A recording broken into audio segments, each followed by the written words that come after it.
Guys, we got one Sharp 250 rolling out of the shop today. This one going on my man Matt. Hey, this ain't Matt's first TMG. He had a Fridge 36 from back in the day, but he was ready for an upgrade, so we got the 250 off-road. Let's check it out. First off, on the off-road package, guys, on our tank smokers, we go all out. All right, we don't mess around. We got fully fabricated axles, front and rear, some bracing underneath. Really like to show off our talented fabricators we have in the shop. He did get our XL wheel and tire package, 15-inch wheel, 28-inch tall mud tire. Just looks great on the tank smokers, guys. You can't beat it. On the smoker itself, we did upgrade to a stainless steel front shelf. Great option to add on your 250. Now we'll open up the smoke chamber here. Now you may notice how easy it is for me to open these doors. Not just because I'm a powerhouse, but because we got the counterweight package on the 250, makes the doors super easy to open.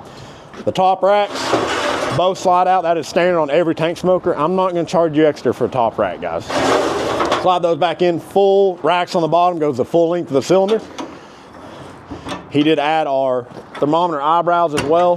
Fold down stack, that is standard on every 250, as well as the 1.5-inch ball valve grease drain. Now on the firebox, every tank smoker we build gets a fully insulated firebox, guys. The door is insulated, check out that door. Front of it's insulated as well, holds heat great. He got a couple extra racks inside there as well.